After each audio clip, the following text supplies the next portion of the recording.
नमस्कार बच्चों। विज्ञान में आज का टॉपिक है सुरक्षा के नियम, प्राथमिक चिकित्सा। कुछ मुख्य बिंदुओं के बारे में हम इस वीडियो के माध्यम से आप लोगों को मैं समझाना चाहता हूं। जैसे पहला बिंदु ही है, पहला प्रश्न है, दुर्घटनाएं क्यों होती हैं, इसको कैसे रोका जा सकता है। दुर्घटनाएं होने का मुख्य कारण, जो प्रश्न है उसका उत्तर इस प्रकार है कि दुर्घटनाओं का मुख्य कारण है शीघ्रता, लापरवाही और असावधानी। ये तीन कारण हैं। किसी भी काम को जल्दीबाजी नहीं करना चाहिए, और दूसरा है कि किसी भी काम को करते समय या खेलते समय या कहीं जाते समय हमें लापरवाही नहीं बरतनी चाहिए, और तीसरा है कि कोई भी काम या खेल या जो भी हम क्रियाकलाप कर रहे हों उसमें असावधानी नहीं बरतनी चाहिए। तो इन तीन कारणों से दुर्घटनाएं होती हैं। अब दुर्घटनाओं से कैसे बचा जा सकता है, उसी प्रश्न का इस तरह से उत्तर है कि दुर्घटनाओं से बचने के लिए हमें किसी भी काम को या हम खेल रहे हों या कहीं जा रहे हों, साइकिल चला रहे हों, गाड़ी चला रहे हों, तो हमें सावधानी बरतनी चाहिए। दूसरा बिंदु है या दूसरा प्रश्न कि घर पर हम सुरक्षा के नियम यानी किस प्रकार घर पर सुरक्षा के नियमों का हम पालन करेंगे। घर में सुरक्षा के नियमों का पालन यानी ज़रूरी है कि घर में भी कुछ क्रियाकलाप हैं जिनको हमें सुरक्षा के नियमों का पालन करने की आवश्यकता है। तो पहला है होगा कि घर पे यदि हमारा जो घर का फर्श यदि चिकना है तो वहाँ पे दौड़ना नहीं चाहिए या खेलना नहीं चाहिए, जिससे हम फिसल कर वहाँ गिर सकते हैं। सीढ़ियों पर चढ़ते या उतरते समय हमें सावधानी बरतनी चाहिए। जल्दीबाजी या दौड़ते हुए हमें सीढ़ियों पे चढ़ना या उतरना नहीं चाहिए। घर में पाए जाने वाले, तीसरा बिंदु है, घर में पाए जाने वाले जो नुकीले या धारदार हथियार हैं, तेज हथियार होते हैं, उनसे हमें नहीं खेलना चाहिए। फिर अगला पॉइंट है कि हमें घर में खाना पकाते समय या आग तापते समय हमें आग से खेलना नहीं चाहिए। फिर अगला पॉइंट है कि विद्युत उपकरणों से दूर रहना चाहिए। उन्हें छेड़छाड़ नहीं करना चाहिए, उनको छूना नहीं चाहिए। विशेषकर गीले हाथ, यदि जब आपके हाथ गीले हों तो विद्युत उपकरणों को या स्विच बोर्ड को हमें नहीं छूना चाहिए। इससे हमें करंट लग सकता है और बहुत बड़ी हानि हो सकती है। अब अगला प्रश्न है सड़क पर सुरक्षा के नियम। सड़क पर सुरक्षा के नियमों का हम किस प्रकार पालन करेंगे, उसका उत्तर इस प्रकार होगा। सड़क पर चलते समय, पहला पॉइंट, सड़क पर चलते समय हमेशा हमें हमारे बाईं ओर चलनी चाहिए। सड़क के बाईं ओर, जो हमारा बाईं ओर होगा उस तरह से हमें चलनी चाहिए। यदि सड़क पार करना हो तो हमें पहले दाईं ओर, फिर बाईं ओर, फिर दाईं ओर, इस तरह देखकर सड़क पार करना चाहिए। यदि हम पैदल चल रहे हों तो हमें फुटपाथ पर चलना चाहिए, इससे सुरक्षित रहते हैं। अगला पॉइंट है कि सड़क पर दौड़ना या खेलना नहीं चाहिए। सड़क पर न दौड़ना है न खेलना है। तो अगर सड़क पर हम खेलेंगे या दौड़ेंगे तो दुर्घटना हो सकती है। फिर एक महत्वपूर्ण बिंदु है कि सड़क के जो यातायात सुरक्षा के जो नियम हैं, जो संकेत हैं, उनका पालन करना चाहिए।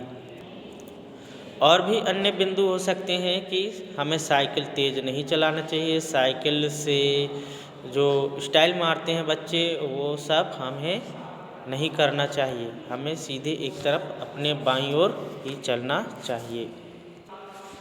अगला बिंदु है कि हमें पानी में तैरते समय हमें किस प्रकार सावधानी बरतनी चाहिए। उसका उत्तर इस प्रकार होगा। कहीं भी आप यदि तैरने जा रहे हों, नदी, तालाब, झील या स्विमिंग पूल में जब जा रहे हों तो अकेले नहीं जाना चाहिए। अपने साथ कोई अपने से बड़ा बुजुर्ग या अपने मित्रों के साथ जो अच्छा होशियार हो उनके साथ हमें तैरने के लिए जाना चाहिए। दूसरा होगा कि हमें सुरक्षित स्थान पर तैरना चाहिए, यानी जहाँ पे पेड़ पौधे या जो भी तालाबों में यदि वहाँ कूड़ा करकट है, ऐसे जगह में हमें नहीं तैरना चाहिए, हमें सुरक्षित स्थान पर तैरना चाहिए। अगला ये बात है कि ध्यान रखना है कि जब हम बीमारी अवस्था में हैं, जब हम बीमार हैं तो कभी हमें तैरना नहीं चाहिए।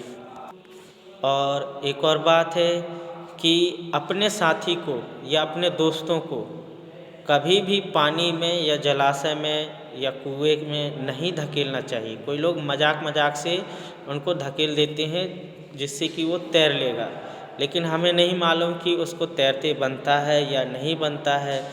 इसलिए हमें विशेष ये बात का ध्यान रखना है कि हमें किसी को भी जलाशय में पानी में नहीं धकेलना चाहिए। तो ये मुख्य बातें बच्चों ध्यान रखिएगा। अब अगला प्रश्न है कि प्राथमिक चिकित्सा किसे कहते हैं। इसका उत्तर है प्राथमिक चिकित्सा तुरंत प्रदान की जाने वाली वह सहायता है जो चिकित्सक से मिलने वाली सहायता के पहले दुर्घटनाग्रस्त व्यक्ति को दी जाती है।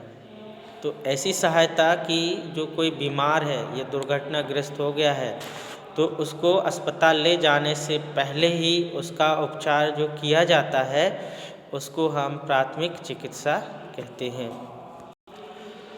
अगला प्रश्न है कि जो दुर्घटनाग्रस्त व्यक्ति है यदि उसको चोट लगा है तो उसके घाव को बंद करने के लिए किन बातों का ध्यान रखना चाहिए। पहला बिंदु है कि यदि कोई दुर्घटनाग्रस्त व्यक्ति है, उसके घाव से रक्त बह रहा हो, रक्तस्राव हो रहा हो, उसको बंद करने का पहला उपाय होगा घाव के ऊपर रुई या सफ़ेद साफ कपड़ा यदि घाव को उससे बांध दें तो रक्तस्राव कम हो जाता है या बंद हो जाता है। दूसरा, घाव पर बर्फ़ यदि उपलब्ध हो तो बर्फ़ रख देना चाहिए। फिर तीसरा बिंदु है कि यदि घाव पर पिसी हुई फिटकरी लगा देने से घाव में से रक्त का बहाव, रक्तस्राव कम हो जाता है या बंद हो जाता है। अगला बिंदु है कि यदि हाथ या पैर पर चोट लगा हो तो उसको थोड़ा ऊपर उठा देने से, अपने शरीर से ऊपर उठा देने से रक्त का बहाव कम हो जाता है। और अगला मुख्य बिंदु है कि जो घाव है उसको डेटॉल या स्पिरिट से साफ करना चाहिए। इस प्रकार अगला प्रश्न है बच्चों कि प्राथमिक उपचार पेटी क्या है। प्राथमिक उपचार पेटी क्या है, इसमें कौन कौन से सामान रखे जाते हैं उसके बारे में ये प्रश्न है। इसका उत्तर है प्राथमिक उपचार के लिए जो आवश्यक सामग्री रखी जाती है, जिस उपकरण में आवश्यक सामग्री रखी जाती है उसे प्राथमिक चिकित्सा पेटी कहते हैं। तो उस पेटी के अंदर मुख्य रूप से कैंची, रुई और पट्टी, स्प्रेट, डेटॉल, फिटकरी और सूती के कपड़े आदि उपकरण उस पेटी के अंदर रखे जाते हैं। तो ये हुआ बच्चों कि हमें प्राथमिक चिकित्सा यानी सुरक्षा के नियम का पालन कैसे करना है और प्राथमिक चिकित्सा क्या है इसके बारे में ये जानकारी। धन्यवाद।